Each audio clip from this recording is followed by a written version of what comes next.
Coles have sought to mitigate their losses. They've spent millions of dollars and many man-hours trying to go around these workers and to avoid their responsibility. We've called on Coles to sit down with us and talk, or at least give Toll the opportunity to negotiate. What Coles have done is sent over 200 lines of work out of this warehouse into other warehouses. They are also seeking to use other warehouses to supply Coles supermarkets. That has cost millions and millions of dollars. We would say to Coles, if you sit down and discuss with us a resolution to equal treatment for these Coles warehouse workers, then this will all be finished. Yeah, that's it.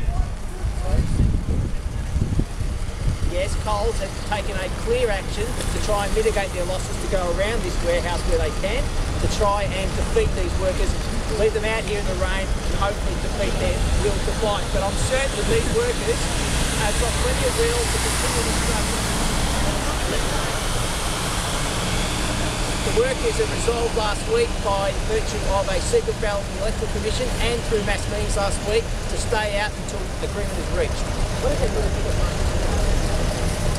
The effect of this national distribution centre behind us being shut is that all Victorian supermarkets will now be under enormous pressure to supply and to give reliable supply. Most consumers will not take the risk to go to a Coles supermarket now in the belief that things may not be there. They'll probably go to the competition, so it will have a big effect on sales for Coles.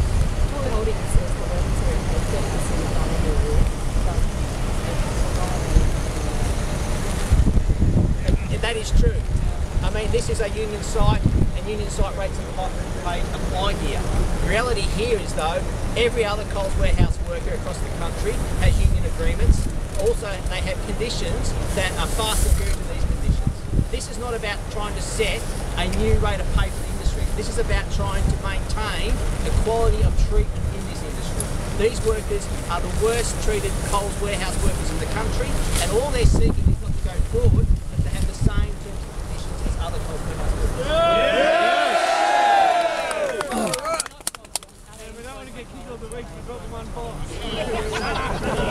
The facts of the matter is this. This warehouse is owned by Coles. The machinery in this warehouse is owned by Coles. The racking is owned by Coles. The produce on the racking is owned by Coles. The only thing that Coles doesn't want to have anything to do with here is the workers. Every other Coles warehouse on the eastern seaboard are employed directly by Coles.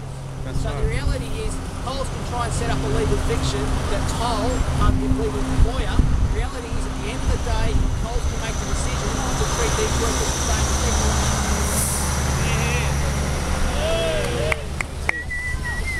Our key claim to this, we want to have equal treatment with the other Coles warehouse workers.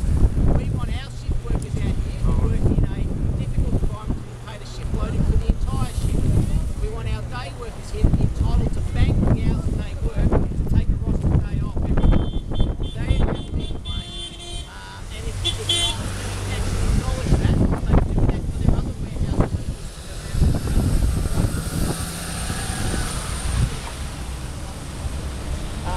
The reason why Coles do it is because they can get away with it. These workers have said enough's enough, and we are going to struggle to make certain that we are treated the same as everyone else. This is fundamentally a rights issue. Rights for workers and other Coles warehouse workers should not be superior to the rights of these workers here. These workers aren't 50% of the workers in anywhere else. They're 100% of those workers, and they're entitled to a shift penalty for working shift work, and they're entitled to bank time to have a day off. They work in a difficult physical warehouse, and that's very important to them. If other Coles warehouse workers have those rights, these workers are saying, can we have the same? It's as simple as that. They're bloody burning their workers. There's 600 workers or thereabouts at this warehouse. This is the National Distribution Centre for all Victorian supermarkets. This is a significant part of their supply chain. If this warehouse is not working, Coles' capacity to supply their shops is seriously undermined. And so this is very important for them to get it right. And hopefully, rather than spend millions of dollars trying to go around this warehouse, they should sit down with us and negotiate a settlement for this. Because these workers don't want to be out here standing in the rain they want to be back at work. It's a big decision for these workers to say, we are going to down tools and not work. They are not getting paid for doing this. This is a very hard decision that they've made. These are very important principles that they are fighting for. The right to equal treatment. And that's why they form unions. They want dignity at work, and that's what this is about.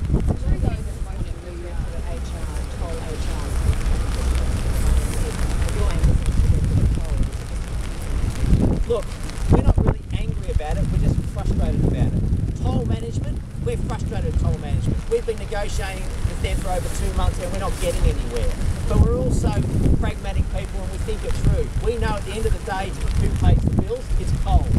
So that's why we focus on Coles. Toll management have been saying to us that their business model doesn't believe or allow shift workers getting paid a shift time for the full shift. Yeah, we're not happy about that, but we'll continue to talk, whether it be with Toll or Coles, whoever is to make the decision. At the moment, we're not certain who can make the decision. Toll don't seem to be able to make one, so we're calling on Coles to step up to the plate. What do you think of the Toll HR manager trying to make it? Look, that's just the rough and tumble of these things. It's probably been designed to encourage a reaction. Our people here are disciplined. They're focused on the issues. Really, all that colour and movement comes and goes. So I don't think we place too much emphasis on it.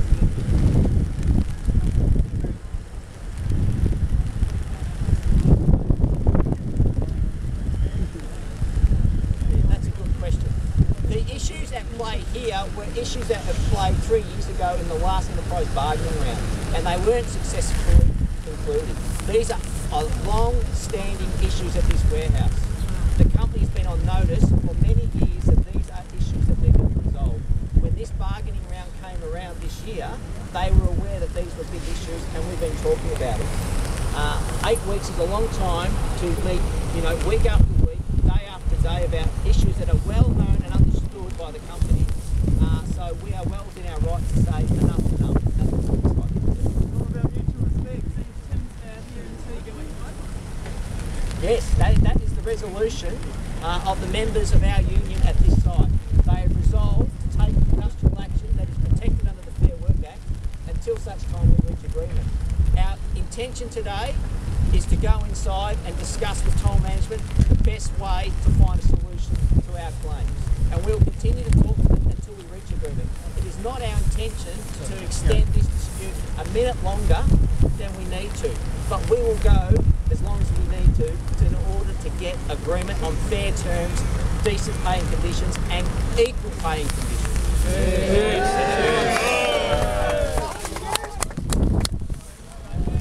All 600 workers have conducted a ballot run by the Electoral Commission and have resolved to take this action, and all 600 have resolved to go out on strike. Yes. We are aware there may be some labour hire in there at the moment working, but we don't know how many. We don't know what they're doing. That happens in these disputes. I'm going to find out soon enough. Hopefully about half an hour after this.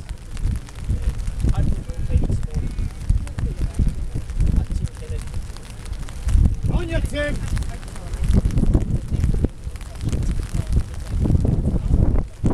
Yes, there was a formal meeting planned for midday tomorrow. I've had conversations with toll management this morning, and I've said to them that after this meeting with the media, we'll be having a meeting with our delegates, and they are keen to sit down and talk with us today. Thank you.